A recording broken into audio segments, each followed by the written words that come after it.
Hey guys, Manny here. Just wanted to go over some guidelines and some tips for loading your shotgun slugs. You saw us load in our prior videos some of these nice these Lee key drive slugs, and you see they've got a support on the base over there. That way when you drive it, if you're using it in a rifled barrel, you don't have to worry about it not gripping the rifling, because the skirt as it is tends to expand in the barrel, giving you better accuracy. But you can shoot these out of a smoothbore gun also. I've done it out of a lot of shotgun time, shooting these out of 12 gauges. Just a couple things you want to think about as you're building your loads. I'm not going to go through today and give you any definitive load data. This is stuff that I use in my shells. I have used and it works out great, just because there's so many variables. One thing I wanted to get through is to let you guys understand that when you load shotgun shells, it's not like you're loading rifle or handgun ammo, because shotgun, you're working with much lower pressures, much lower pressures. If anything, you're working between anywhere from 10 to 16, 17,000 psi's, whereas handguns and rifles, you're working with way higher pressures. So find a load recipe, stick with it if you like it, and that's what I suggest. That's what everyone does, because just changing one or more variables, you could expand your psi by 1 to 2,000, and you don't want that, because why damage a gun? Damage yourself. So that being said, I'll show you. We're all adults here. I'll show you a couple of the tricks that we use to load up our guns with these great rounds, especially when you're considering that these things are going for maybe $1.25, as high as $1.50 each when you buy them out in retail. And depending on if you scrounge your lead, a lot of us scrounge our own lead. You reuse your shells, a lot of your shells. You could probably get 2 or 3, maybe sometimes just 1 or 2 loads out of these shells before the primer pocket tends to open up on them. And it'll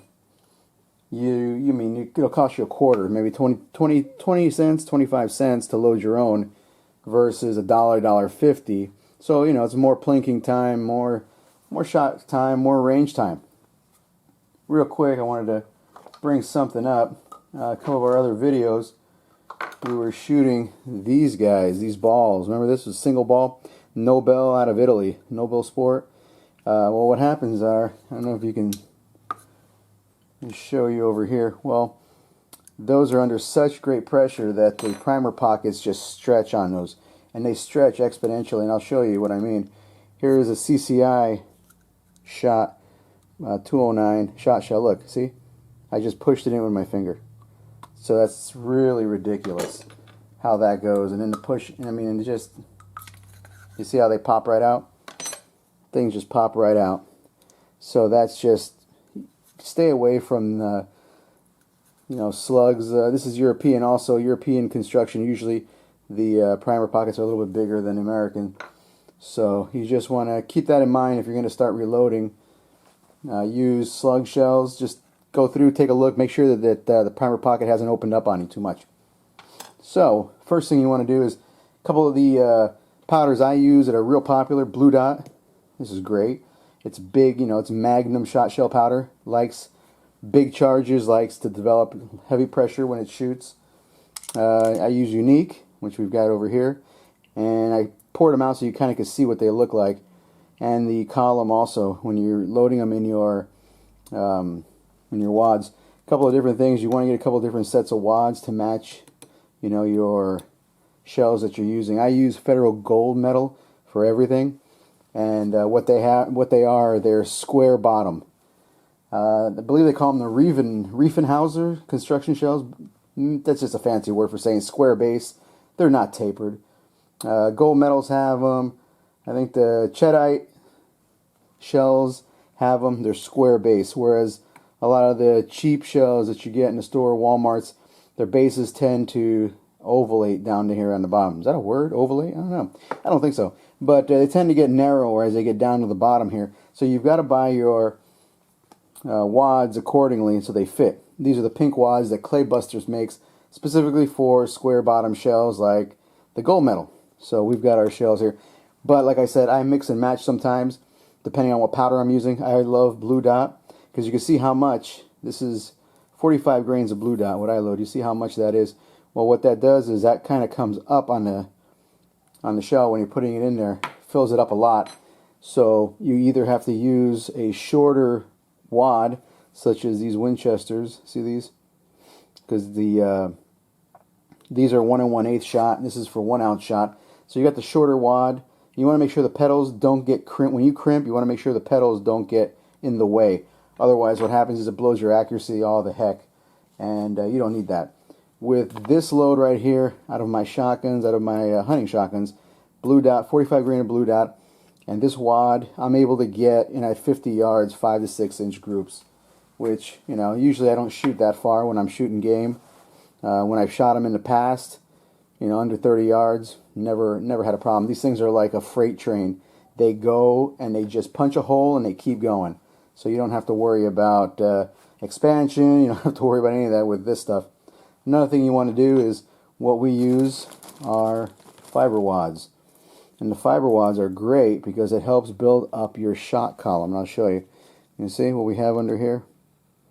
We've got a couple pieces of the wads. This is an exaggeration, just to show you how you bring it up. So when you crimp, you don't have to worry about the shell kind of collapsing in on itself. You got a nice flat crimp. You see that? So some things to keep in mind. Always use an established load. Always, always, always. Primers.